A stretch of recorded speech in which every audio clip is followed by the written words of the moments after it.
Okay, and now we begin with Japanese, and wow, where to begin?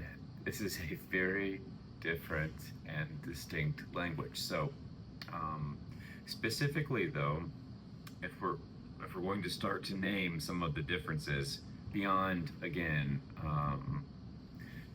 things everyone must learn when they learn English, let's start with pronunciation.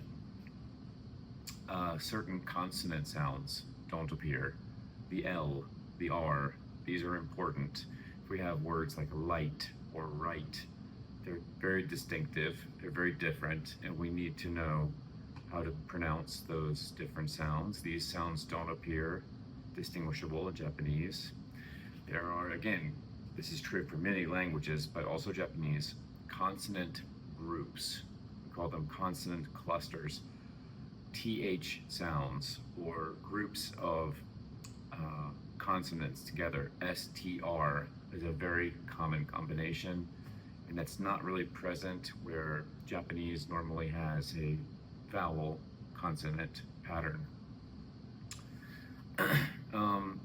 We have what's called minimal pairs in English also. So ship or sheep, full or fool. There's a small distinction. Well, they're very different words, but the sounds are very close together. So this can be difficult for a Japanese speaker. The timing of when we pronounce words is different. So the rhythm of the language is different. The word order is different. English is a very strict SVO, subject, verb, object. Japanese, subject, object, verb. We'll look at that in detail. There's no articles in Japanese. Wow, this list is very long. Let's see. We have conjugations, verb conjugations, and tenses, completely different.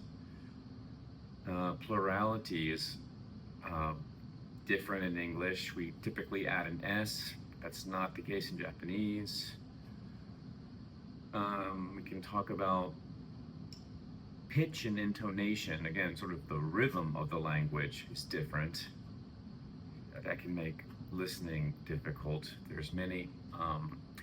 The differences in politeness representation, showing respect linguistically and with gestures, is very different. Of course, Japanese has 3 separate alphabets, and they all use different, all are different script, different characters.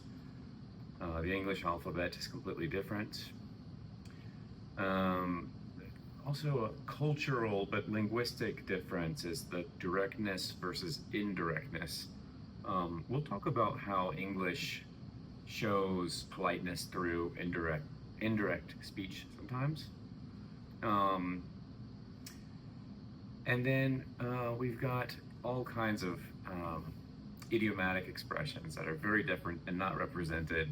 So please come join me, and we can look uniquely and specifically at what are challenges for Japanese speakers learning English. Thank you.